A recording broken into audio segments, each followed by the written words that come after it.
Olá, gente, tudo bem? Bom, meu nome é Hélio Gustavo Alves, eu vou fazer uma breve apresentação minha. Eu sou professor de Direito Previdenciário, fiz meu mestrado e doutorado em Direito Previdenciário pela PUC de São Paulo. Meu pós-doutorado eu fiz em Coimbra, né, em Portugal, em Direitos Humanos e democracia. Minha linha de pesquisa, portanto, é o direito previdenciário com esse viés em direitos humanos e direito constitucional. A minha fala aqui é sobre um tema novo, é um tema que a gente tem abordado bastante, em que pese ser sobre a análise das normas, um tema ligado ao direito constitucional, controle de constitucionalidade interno e externo, né? A gente vai perceber nessa minha exposição que é sobre a teoria pentadimensional do direito, é o tema meu do pós-doutorado, é um tema que a gente abordou no pós-doutorado, que teve uma boa aceitação em Portugal e na Espanha. Hoje tem um livro publicado pela editora LTR, né? Você pode adquirir esse livro, caso queira, na editora LTR, Teoria Pentadimensional. A teoria pentadimensional, portanto, ela veio para tentar resgatar os direitos sociais que foram usurpados ou anulados, né, ou anulados pelas reformas, tanto previdenciária quanto trabalhista. Então, como nós tivemos aí, passamos por uma grande reforma trabalhista, uma grande reforma previdenciária, a ideia é de trazer as inconstitucionalidades e ilegalidades dessa reforma previdenciária para que a gente possa, nos tribunais, demonstrar que essa mudança de norma ela é ilegal ou inconstitucional.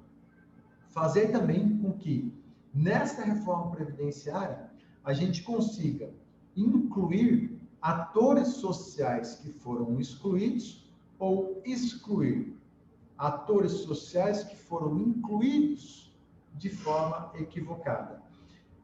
A ideia da teoria pentadimensional é fazer com que você tenha uma leitura de cima para baixo, de forma sistêmica. Você analise de cima para baixo, de forma sistêmica,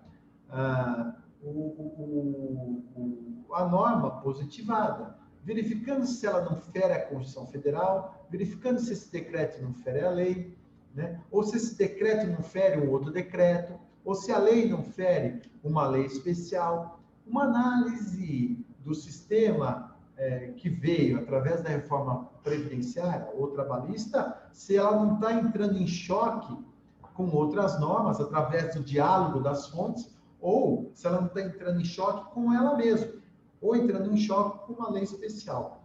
A minha temática hoje é sobre isso, né? Num primeiro momento, todos podem achar que a gente vai ter uma palestra aqui um pouco densa, pesada. Não, nada disso. A nossa fala vai ser uma fala leve e fazer com que você enxergue todo o nosso sistema de uma maneira que possa aplicar no dia a dia. Bom, a gente vai utilizar muito aqui os princípios, né? Os princípios. E aí eu pergunto para vocês, né, gente? Qual que é o significado de um princípio? O que significa um princípio? Né? O que é um princípio? Né? Se você pegar aqui o que é um princípio, né? O princípio, segundo o dicionário Aurélio, significa o primeiro impulso dado a uma coisa, origem, ou que constitui a matéria. O que entra na concepção e composição de algo. Regra ou conhecimento fundamental e mais geral. Segundo Michaeli, princípio é o momento em que uma coisa tem origem, aquilo do qual alguma coisa procede na ordem do conhecimento ou da existência. característica determinante de alguma coisa, regra ou código de boa conduta, pelos quais alguém governa a sua vida e suas ações, leis, doutrinas, né? Ou acepção fundamental em que outras são baseadas ao que outras são derivadas. Para Celso Bandeira de Mello, um dos maiores administrativistas do Brasil, né, e do século, tá? Num conceito de princípio no âmbito jurídico, entende ele que é o mandamento nuclear de um sistema, veja bem, é o mandamento nuclear de um sistema, é o núcleo do sistema, é o verdadeiro alicerce dele, disposição fundamental que se irradia sobre diferentes normas, compondo-lhes o espírito e o sentido, servido como critério para sua existência, compreensão e inteligência. Exatamente por definir a lógica e a racionalidade de um sistema normativo. Ou seja, é entender a racionalidade de um sistema normativo. Não pode ser desconstruído um sistema normativo com uma reforma. O sistema ele é único. Uma vez que você faz uma reforma e desconstrói um sistema jurídico originário, você fez com que aquele ordenamento jurídico se tornasse todo ilegal e inconstitucional. Saindo daquele dever ser com a sociedade à época, para um novo dever ser para a sociedade contemporânea atual, né? Então, ele tem como objetivo definir a lógica, o princípio tem como objetivo definir a lógica e a racionalidade de um sistema normativo. No que ele confere, a tônica, ele dá sentido harmônico. Muito bem. Se a gente pegar aqui o princípio no âmbito do direito, segundo Celso Antônio Bandeira de Mello, ele diz que é o mandamento nuclear de um sistema. Olha só. Mandamento nuclear do sistema. Portanto, princípio é a base fundamental de um sistema. É o início. É o que deu início a. Tá? É o verdadeiro alicerce dele. Olha só. O princípio é o verdadeiro alicerce do sistema. É o alicerce.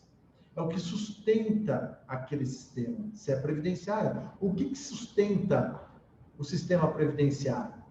São os princípios. Aí ele vem, disposição fundamental que se irradia sobre diferentes normas, compondo-lhes,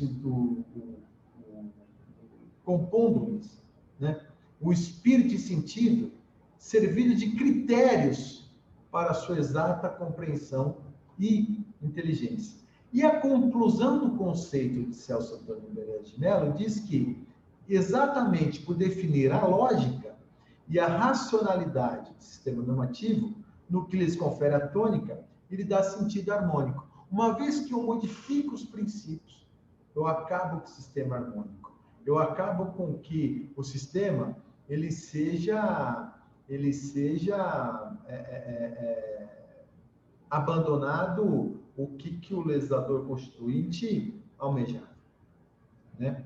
Então, se a gente pegar aqui o que é um princípio no sentido jurídico, nós podemos entender que é uma origem, ele tem sim um sentido abstrato, porém, é a base de sustentação da norma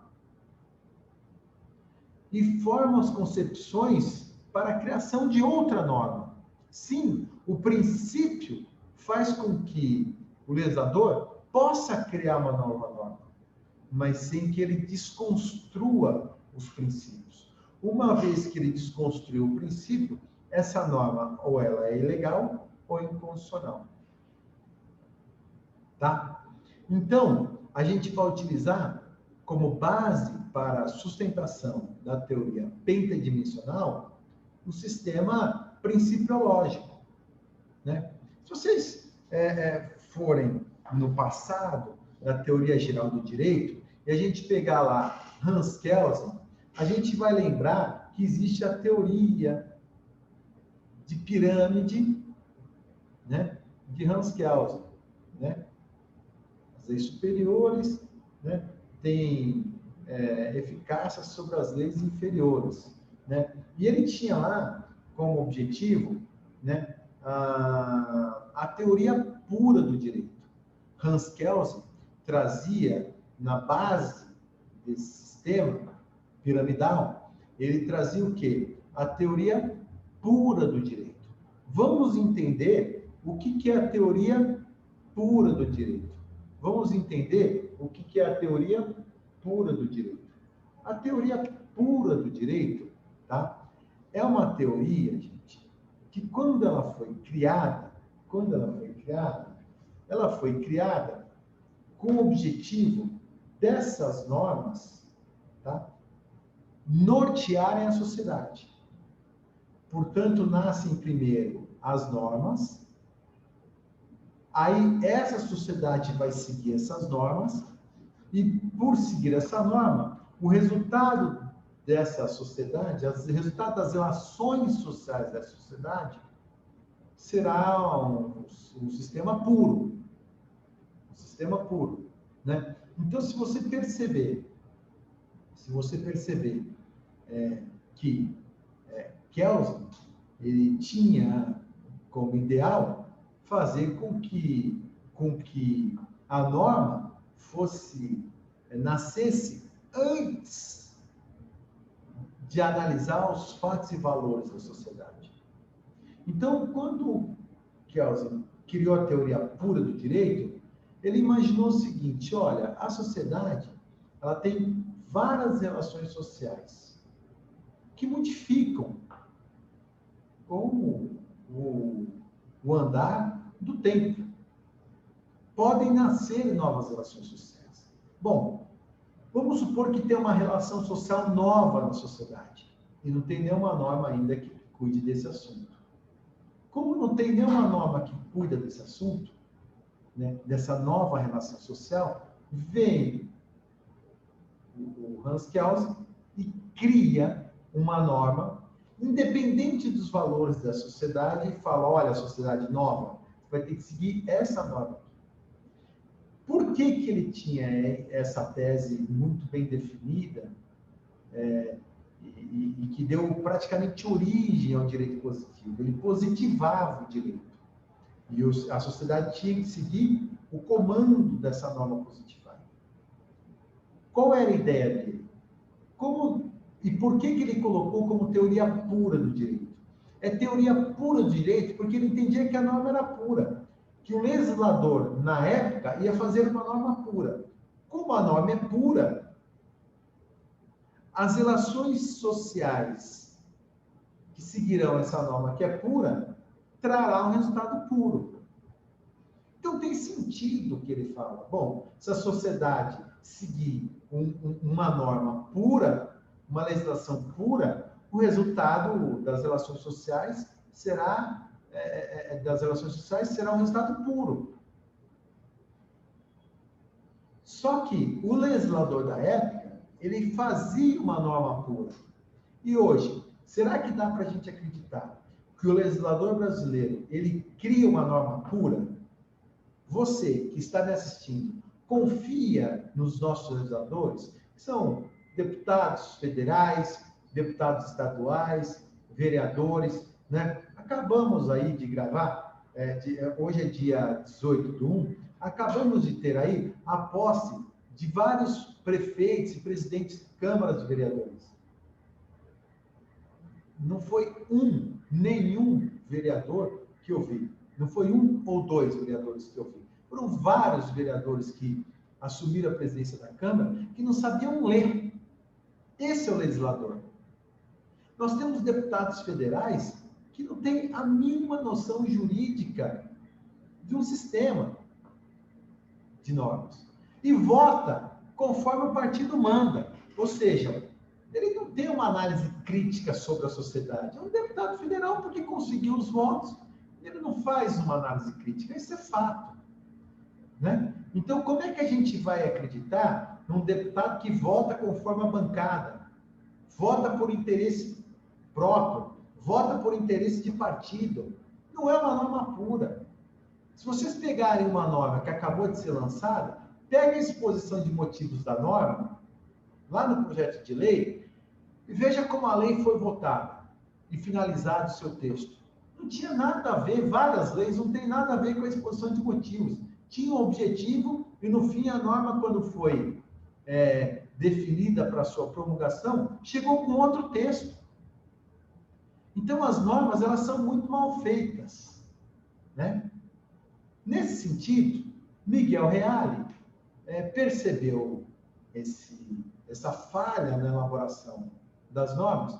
O saudoso professor Dr. Miguel Reale, nele criou a teoria tridimensional do direito: fato, valor e norma.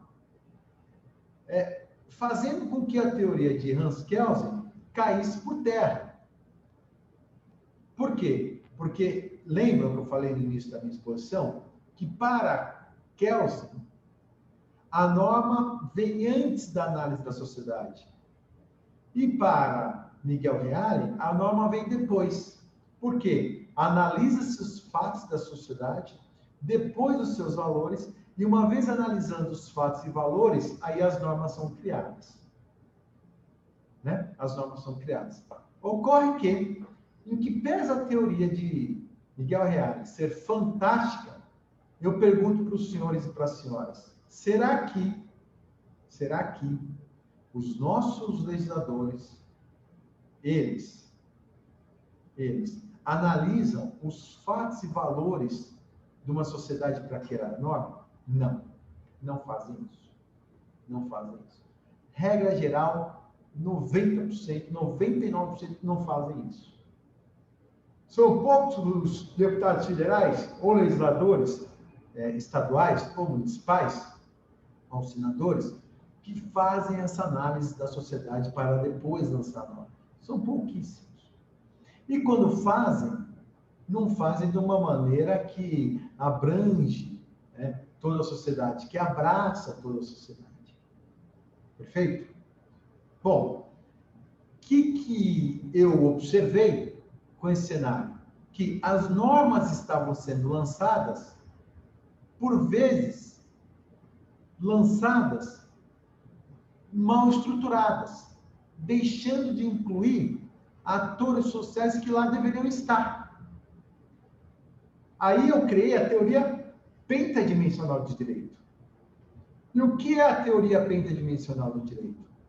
A teoria pentadimensional do direito, é uma teoria que foi criada, com 5 gerações. Tá? Que são fato, valor, norma. Aí a 4ª geração, a adaptação da norma. Tá? E a 5ª geração, a aplicação dos princípios nesta adaptação das normas. Então, são 5 gerações: fato, valor e norma, a adaptação da norma e a aplicação dos princípios na adaptação da norma. Isso é a teoria pentadimensional pura. A teoria pentadimensional prognosticada é o contrário: fato, valor e norma, a aplicação dos princípios na norma e depois vem a adaptação das normas através dessa atualização. Tá? Então, nós temos aqui 2 teses dentro da teoria pentadimensional do direito. Nós temos a teoria pentadimensional pura e a teoria pentadimensional prognosticada, que eu vou passar a explicar para os senhores agora. A teoria pura do direito, pentadimensional, tem o seguinte exemplo. Todos sabem aqui que o salário maternidade, até então, ele era destinado às mulheres. o salário maternidade, ele era destinado, concedido somente para as mulheres. Em 2013, veio o legislador e disse o seguinte, não, olha só, o homem também poderia ter direito ao salário maternidade. Que homem? O legislador entendeu que era o homem que adotasse uma criança. Ele percebeu, o legislador brasileiro, que vários homens solteiros estavam adotando criança.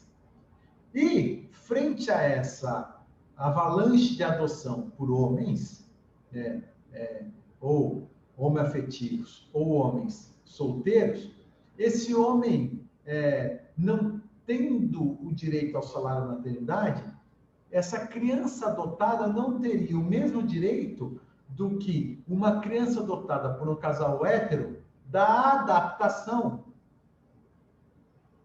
da sua vinda ao seio familiar. Ora, se um casal hétero adotar uma criança, a mãe vai receber o salário maternidade e a criança vai ter a oportunidade de conviver com a mãe nesse período de adaptação.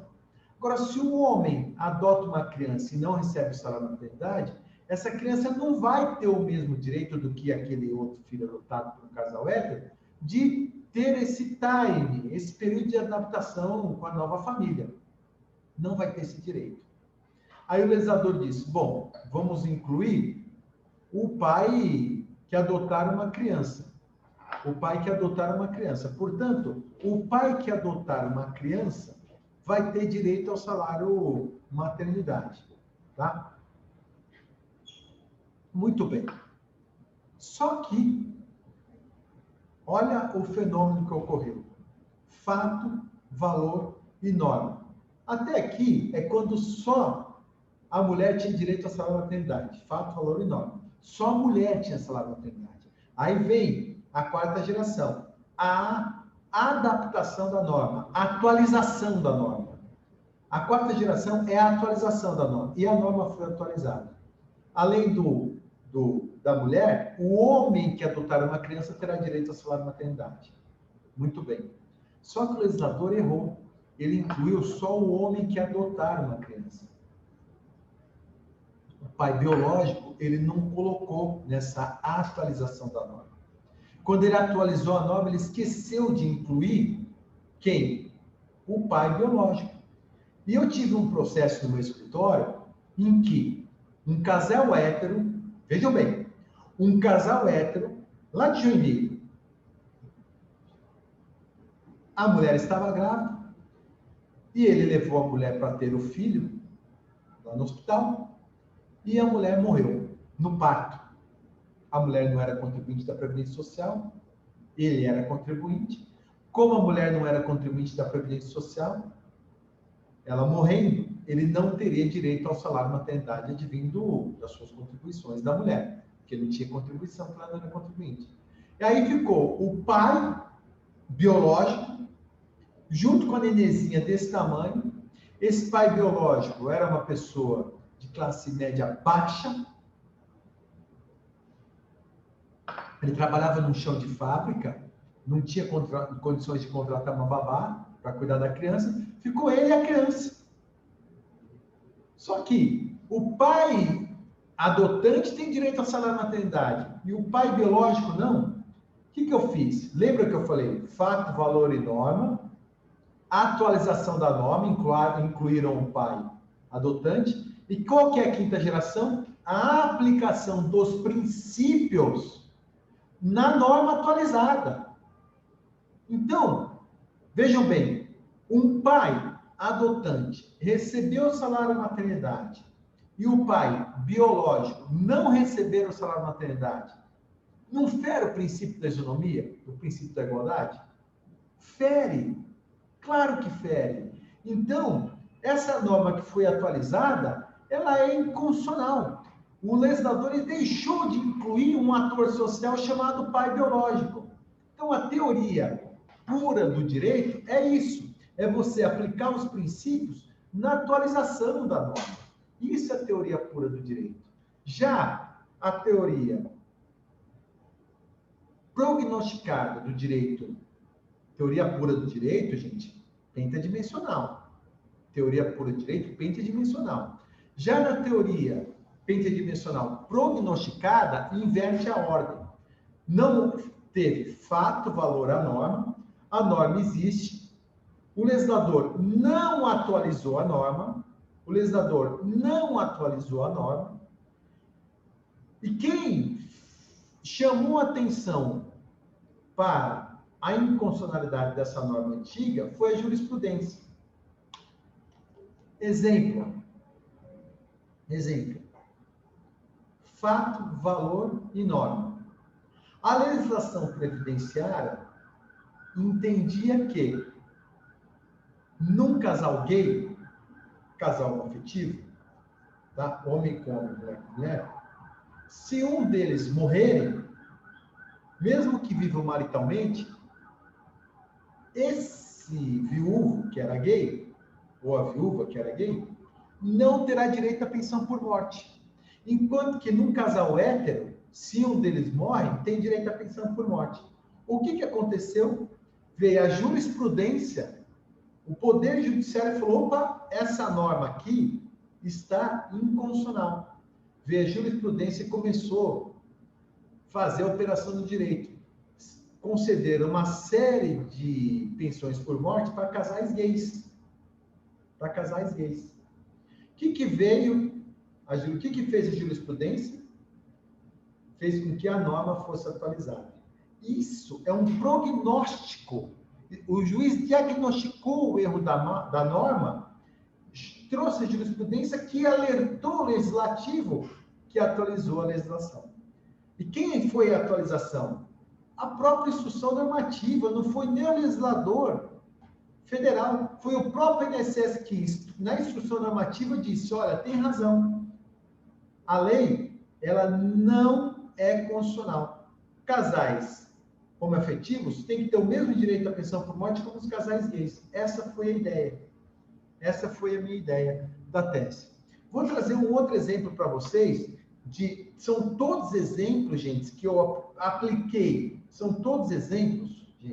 que eu apliquei a teoria pentadimensional e consegui êxito no Poder Judiciário. Vou dar um outro exemplo. Olha, a legislação diz que para ter direito ao salário, ao auxílio acidente, para ter direito ao benefício de previdenciário, a prestação previdenciária, auxílio acidente, só vai ter direito, tá, o empregado e o doméstico. Tá? O contribuinte individual, ele não tem direito ao auxílio acidente. O que é o auxílio acidente, gente? O auxílio acidente é como se fosse uma indenização que o INSS paga por uma sequela que ficou no seu corpo. Vamos supor que o João, ele é empregado, sofreu um acidente de trabalho, ou um acidente de qualquer natureza, mas ele era categoria de empregado, sofreu um acidente e ele ficou com uma perna reduzida, portanto, ele ficou manco.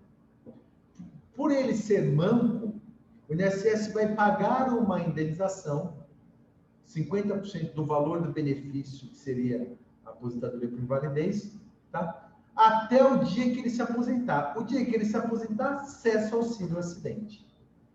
Ocorre que o empregado tem direito ao auxílio acidente, só que o contribuinte individual não tem esse direito do auxílio acidente. Vamos supor que o contribuinte individual, por exemplo, no meu caso, sou advogado, sou contribuinte individual, um empresário que sofre um acidente trabalhando ou qualquer natureza e fique com uma perna manca, tanto quanto aquele que estava na categoria de empregado, né? Ele fique com a perna manca, tanto quanto aquele, portanto, vai ter uma redução na força laboral, tá? É contribuinte com a Previdência Social, tanto quanto o empregado, apenas por configurar na categoria como contribuinte individual, não terá o direito à prestação previdenciária de auxílio acidente. Gente, não tem sentido isso. Olha, um empregado ou doméstico, ele contribui com a Previdência Social? Sim. O contribuinte individual contribui? Sim. O contribuinte individual trabalha? Sim. O empregado e o doméstico trabalham? Sim. Sofrer acidente e ficaram mancos? Sim, os dois. Os dois vão reduzir a força laboral? Sim, os dois. E os dois terão o direito ao auxílio acidente? Não. Só o empregado e o doméstico. Não tem sentido. Nessa linha de raciocínio de que fere o princípio da igualdade, eu ingressei com a ação judicial, demonstrando o quê? Que havia a norma já existente, que não concedia auxílio acidente para contribuinte individual. Demonstrei que, principiologicamente, essa exclusão não tinha sentido, portanto, era totalmente inconstitucional. Por quê? Porque ele é contribuinte tanto quanto, trabalha tanto quanto, né? E teve o mesmo risco de adoecimento e de deficiência, portanto, deveria ser recebedor do auxílio acidente quanto empregado. O que o juiz deu? Deu o primeiro auxílio acidente do Brasil, tá?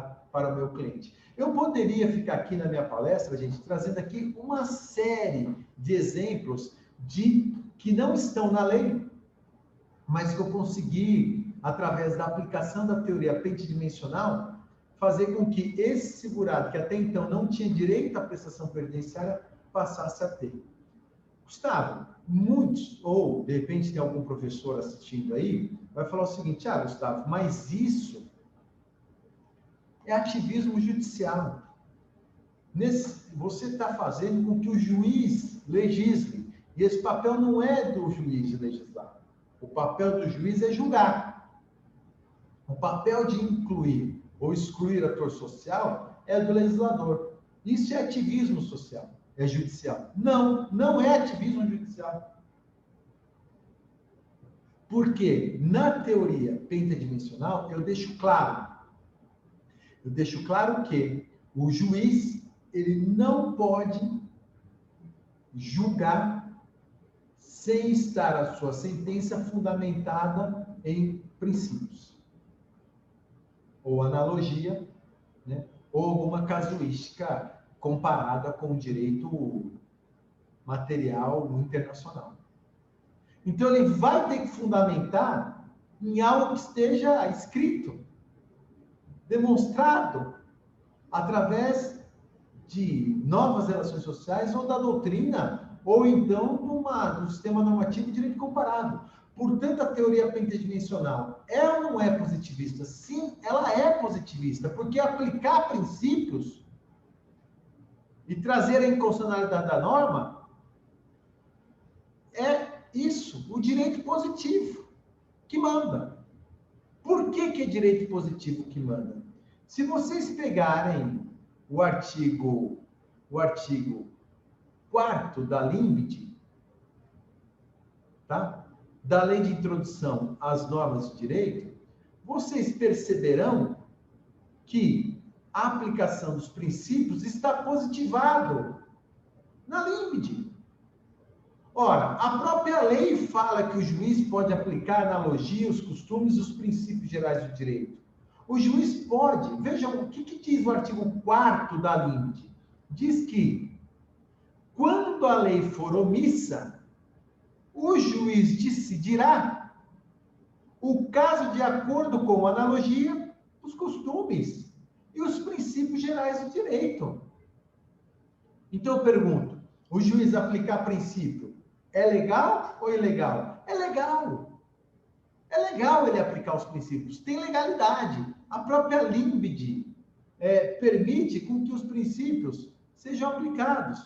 Se você pegar na legislação trabalhista, o próprio artigo 8, parágrafo único do artigo 8 da CLT, diz que as autoridades administrativas e a Justiça do Trabalho, na falta de disposições legais, olha, na falta de norma, disposição legal ou contratuais, decidirão, portanto, o juiz, a Justiça do Trabalho e as autoridades administrativas decidirão, conforme o caso, pela jurisprudência, analogia, a equidade, que é o princípio da isonomia, a equidade, e outros princípios, portanto, ele abre, tá?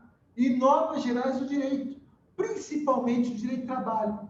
E ainda, de acordo com os usos e costumes, o direito comparado, mas sempre de maneira que nenhum interesse de classe ou particular prevaleça sobre o interesse público, óbvio.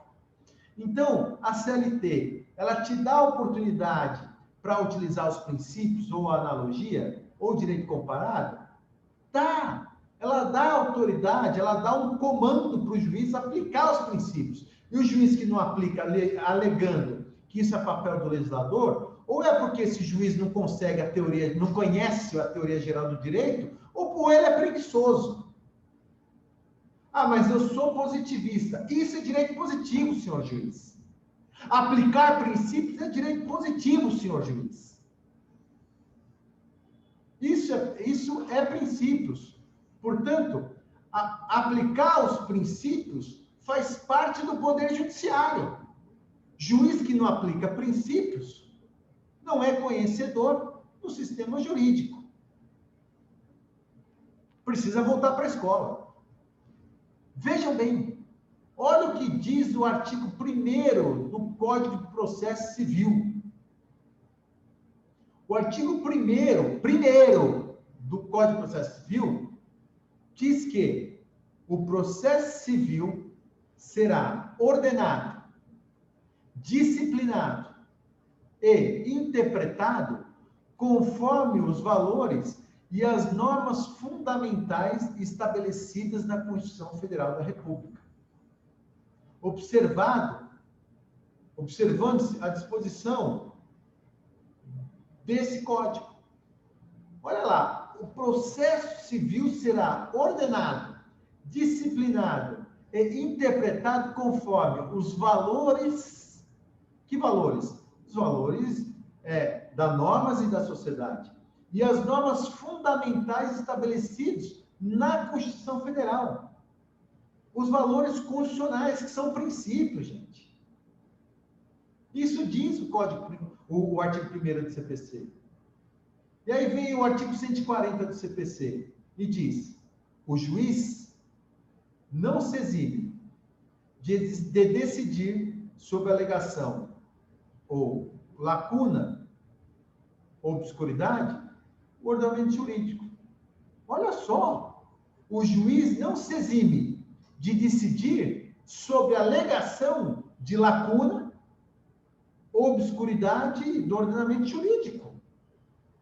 Ele não pode se eximir de julgar um processo através de princípios, gente.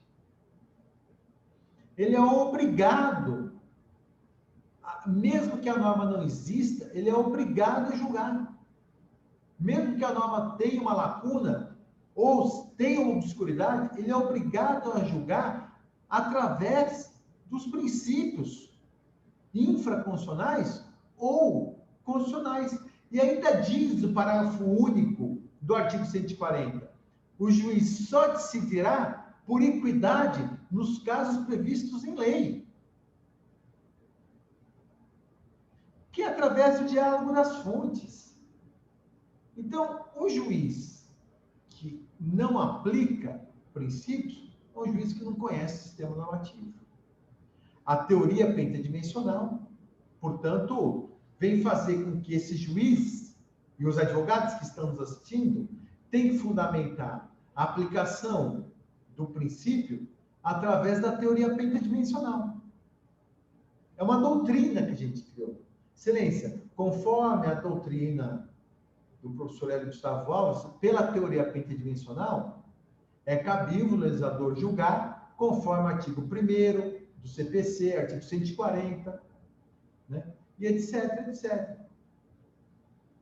Dos artigos que eu citei aqui. Ainda diz o artigo 927 do CPC. Os juízes e os tribunais observarão a modificação de enunciado de súmula, de jurisprudência pacificada ou de tese adotada em julgamento de casos repetitivos e observará a necessidade de fundamentação adequada e específica, considerando os princípios de segurança jurídica da proteção de confiança e o princípio da isonomia. Gente, então até a súmula pode ser modificada. A jurisprudência pode ser modificada. E deve ser modificada conforme a evolução da sociedade. Num passado não tão distante, um homem podia anular um casamento porque a mulher era desonesta. O que era a mulher desonesta? Se ele, homem, casasse com uma mulher que não era virgem, ele poderia anular esse casamento. O que é isso? Um absurdo. E tinha jurisprudência formada nesse sentido. A sociedade evoluiu. Todos amam. Todos fazem amor. Se o homem tem direito, a mulher também tem que ter direito. Então, o homem pode casar sem ser virgem. Até porque não tem como identificar se ele era ou não virgem. A mulher é possível identificar se ela era ou não virgem. Uma vez identificada que não era não virgem, é uma mulher desonesta? O que é mulher desonesta? Na visão do legislador, antigamente, mulher desonesta era mulher que não era virgem. Já tinha transado com outro homem, com um ex-namorado. Não podia nunca se apaixonar e transar fazer amor com outro homem. Não. Tinha que ser só após o casamento. Então tem que ser modificado. Para quê? Conforme o artigo 927 diz. Para trazer uma segurança jurídica nessas novas relações sociais. Para que a norma e os novos valores da sociedade tenham a devida proteção de confiança. E para que a isonomia seja aplicada, as relações sociais, tanto o homem quanto a mulher, podem sim fazer amor antes do casamento e serem honestos. Podem sim ser honestos. E o que é sentido de honestidade, né? Hoje, nós estamos falando de um homem casar com 2 ou mais mulheres e segundo, se eles aceitarem esse pacto entre eles, estão sendo desonestos? Concorda comigo? Estão sendo desonestos? Não. Dentro o ideal deles está sendo honesto. Países do Oriente Médio permite que um homem case com mais de uma mulher. Um homem case com várias mulheres. No Brasil, para alguns, isso é bigamia. Não é permitido. Por quê? Porque é uma questão cultural. Agora, os países estão muito mais próximos. O Brasil é extraterritorial e outros países também são extraterritoriais. Né? De repente vem um homem do Oriente Médio para investir no Brasil e traz todas as suas mulheres e vira, de repente, brasileiro, com nacionalidade brasileira, dupla nacionalidade, a legislação vai ter que abraçar isso. E como é que a gente vai ter que aplicar? Com o direito comparado com a teoria pentadimensional. Então, a gente tem como ideal trazer para vocês que não se apeguem ao texto da norma, no sentido literal. Não. Peguem o texto da norma no sentido hermenêutico, interpretando a norma com outros fatores que são a evolução da sociedade, a garantia da confiança, da evolução do sistema e da segurança, para que possa atingir uma segurança jurídica. Porque o que era segurança jurídica no passado pode não ser segurança jurídica para a sociedade hoje. E nós vamos nos debruçar a uma norma, de repente, ultrapassada? Não! Se o legislador ele não tem tempo para atualizar a norma. Então, quem tem que analisar se essa norma é ou não ultrapassada é o Poder Judiciário, através do advogado, que é o primeiro julgador da causa. Então, essa é a ideia da teoria pentadimensional. Essa é a ideia da teoria pentadimensional. É fazer com que os princípios tenham o seu devido valor. É fazer com que os princípios tenham o seu devido valor. Essa é a ideia da teoria pentadimensional. Portanto, eu espero que com essa minha fala, pequena fala de 1 hora, ela tenha feito com que você não precisa concordar com nada com o que eu tenha falado, mas pelo menos tenha ficado balançado, para que vá se aprofundar no tema do novo sistema normativo. A teoria pentadimensional ele traz um novo controle de sistema normativo para que a gente não fique à mercê de um direito positivo ultrapassado, um direito positivo posto de maneira inconstitucional, posto de maneira ilegal, e para que a gente possa, através da teoria pentadimensional, trazer um resgate àquilo que foi usurpado, trazer um conforto para as novas relações sociais e fazer com que o direito acompanhe a sociedade em seu tempo. Tá? Bom, quem tiver interesse de se aprofundar no assunto, pode comprar o livro Teoria Pentadimensional na editora LTR. Meu Instagram é Hélio Gustavo Alves. Eu tenho 2, tá? Um que é só de poesia, crônicas e pensamentos, e um que é o jurídico. Adicione os 2. Mas quem tiver alguma dúvida, pode me chamar lá no Instagram, que eu estarei em inteira disposição para a gente dialogar sobre o assunto.